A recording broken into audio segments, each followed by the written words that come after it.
마가복음 5장 1절부터 8절까지 말씀을 가지고 사탄의 권세를 꺾으신 주님이라는 제목으로 하나님의 말씀을 함께 상고합니다. 예수께서 바다 건너편 거라사인의 지방에 이르러 배에서 나오심에 곧 더러운 귀신 들린 사람이 무덤 사이에서 나와 예수를 만나니라.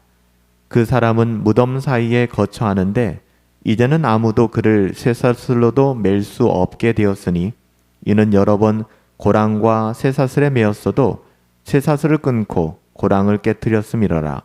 그리하여 아무도 그를 제어할 힘이 없는지라. 밤낮 무덤 사이에서나 산에서나 늘 소리 지르며 돌로 자기의 몸을 해치고 있었더라. 그가 멀리서 예수를 보고 달려와 절하며 큰 소리로 부르짖어 이르되 지극히 높으신 하나님의 아들 예수요, 나와 당신이 무슨 상관이 있나이까? 원하건대 하나님 앞에 맹세하고 나를 괴롭히지 마소서 하니, 이는 예수께서 이미 그에게 이르시기를 더러운 귀신아 그 사람에게서 나오라 하셨음이라. 예수께서 갈릴리 바다를 건너 거라사인의 땅에 이르렀을 때에 그곳은 이미 어둠의 세력이 장악한 지역이었어요. 한 사람이 무덤 사이에 거하며 귀신 들려 있었고 그의 삶은 죽음과 절망으로 가득했습니다. 그러나 주님께서 그 땅에 발을 딛는 순간, 그 어둠의 땅에 우리 주님이 임재하시는 순간 하나님의 나라가 임하기 시작했습니다. 이 사건은 단순한 귀신 축출 사건이 아니라 예수 그리스도의 권세가 사탄의 권세를 꺾고 죄와 죽음의 영역을 정복하시는 복음의 실체를 보여주고 있는 거예요. 예수께서 바다 건너편 거라사인의 지방에 이르러 배에서 나오심에 곧 더러운 귀신 들린 사람이 무덤 사이에서 나와 예수를 만나니라. 그 사람은 무덤 사이에 거처하는데, 무덤이라고 하는 것은 죽음의 자리잖아요. 부패와 절망의 상징입니다. 이 사람은 더 이상 공동체 안에 살아갈 수 없었죠. 그는 인간의 형상을 잃어버린 채 죽음의 세계와 더불어 살아가는 사람이었습니다. 성경은 이러한 영적인 상태를 가리켜 죄 가운데 죽은 자의 모습이다 라고 이야기합니다. 하나님을 떠난 인간은 육신적으로는 살아있지만 그 안에 생명이 없는 존재예요. 거라사인의 광인과 전혀 다를 것이 없다는 것이죠. 이처럼 무덤 사이에 사는 인생은 하나님 없이 스스로를 구원할 수 없는 절망적인 존재를 보여주고 있는 것입니다. 그러나 우리 주님께서는 이 죽음의 자리조차 피하지 않으셨습니다. 그분은 의도적으로 바다 건너편 곧 어둠이 지배하는 거라사인의 땅으로 가셨던 것이죠. 주님의 의도가 담겨져 있는 거예요. 이는 곧 하나님의 구원이 인간의 절망 한가운데로 찾아온 사건을 의미하는 것입니다. 빛이 어둠 속에 비칠 때 그 어두움이 물러가게 되는 것이죠. 쇠사슬과 쇠고랑으로 여러 번 메었어도 쇠사슬을 끊어버렸고 늘 밤낮 무덤 사이에서 소리 지르며 돌로 자기의 몸을 해치고 있었던 인생.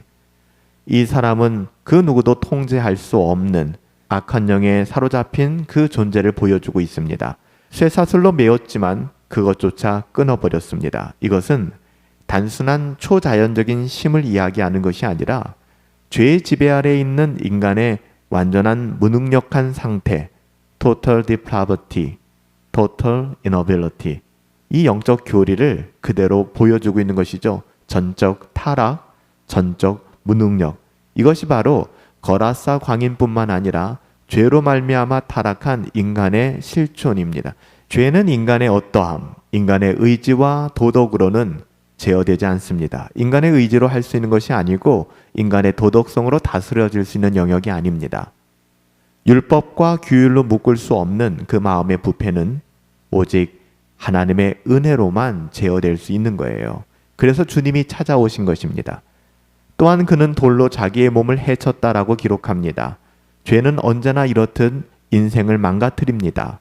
자기를 파괴합니다. 자학하게 만드는 것이죠. 하나님과의 관계가 깨어진 인간은 타인을 해칠 뿐만 아니라 결국 자신을 상하게 만드는 존재가 된다는 거예요. 이것이 사탄의 속성입니다. 도둑이 오는 것은 도둑질하고 죽이고 멸망시키려 하는 것뿐이다. 요한복음 10장 10절에서 말씀하셨잖아요. 그러나 이 절망의 현실은 주님이 찾아오심으로 말미암아, 주님이 다가오심으로 말미암아 중대한 변화를 맞이하게 됩니다. 그리스도께서 죄의 사슬을 끊으시기 전에는 어떠한 인간적 시도도 무능했지만, 참된 자유를 얻을 수 없었지만, 주님이 찾아오시자 참된 자유의 길이 열리기 시작했다는 것입니다. 그래서 우리는 예수님을 만나야 합니다. 그가 멀리서 예수를 보고 달려와 절하여 큰 소리로 부르짖어 이르되 예수여 나를 괴롭히지 마옵소서 하니, 이는 예수께서 이미 그에게 이르시기를, 예수님이 이미 말씀하셨다는 거예요. 더러운 귀신아 그 사람에게서 나오라 하셨습니다. 귀신들은 예수님을 보고 달려와 무릎 꿇었습니다. 이것은 자발적인 경배가 아니라 주님의 절대 권세 앞에 굴복하는 모습이에요. 괴롭히지 마옵소서, 이 말은 이미 심판을 두려워하는 사탄의 외침입니다. 그는 이미 무저경에 던짐받은 존재이고 그는 아무런 권세가 없는 자입니다. 그리스도의 임재는 곧 사탄의 패배를 이야기하는 것이죠. 예수께서 더러운 귀신아 그 사람에게서 나오라 말씀하실 때 이 명령은 단순한 구호가 아니라 창조의 말씀과 같은 주권적 명령이었습니다. 바람과 바다를 잠잠케 하신 그분이 이제 인간의 영혼을 억누르고 있던 어둠을 향하여 동일한 권세로 명하시는 것이죠. 더러운 귀신아 그 사람에게서 나오라. 폭풍 속에서 바람과 바다를 잠재우신 그 주님, 그 말씀에 사탄은 굴복하며 죄의 권세는 깨지게 되는 것입니다. 오늘 걸어 쌓인 그 광인의 모습은 무덤 사이에 머물며 소리 지르며 자신을 해하던 그 사람은 인간의 실존, 인간의 죄성을 있는 그대로 보여주는 거예요. 저와 여러분들의 모습과 별반 다르지 않다는 것이죠. 죽음, 절망, 그리고 죄의 속박. 그러나 주님은 그를 찾아오셨고 단 한마디 말씀으로 사탄의 권세를 꺾으셨습니다. 이 사건은 단지 한 사람의 회복이 아니라 하나님의 나라가 어둠의 세력 위에 승리하는 복음의 선언과도 같습니다. 우리도 이와 같이 구원을 얻게 된 것입니다. 우리가 주님을 찾아간 것이 아니라 주님이 우리를 찾아오셔서 죄의 사슬을 끊고 우리에게 참된 자유를 주신 것이죠.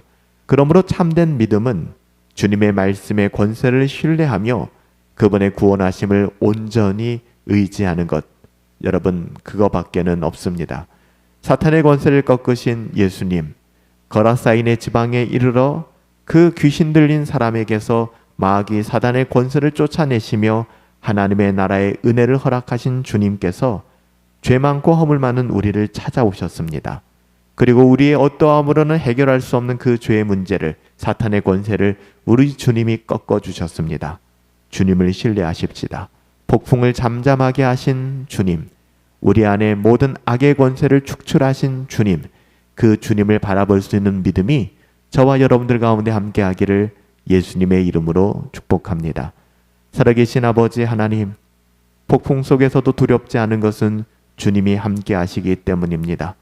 우리의 그 어떠함, 죄의 문제를 해결할 수 없지만 우리 주님의 은혜가 우리를 죄의 멍에에서 정결케 하시고 깨끗하게 하시고 자유케 하심을 믿사오니 오직 예수님을 믿는 믿음 안에서 살아갈 수 있도록 우리의 영혼에 합당한 은혜를 더하여 주옵소서. 우리가 주님을 찾아온 것이 아니라 주님이 우리를 찾아오셨습니다. 그 주님을 영접케 하여 주옵시고 그 주님과 동행하는 삶 살아갈 수 있도록 은혜 더하여 주옵소서. 승리하신 예수님의 이름으로 기도하옵나이다. 아멘.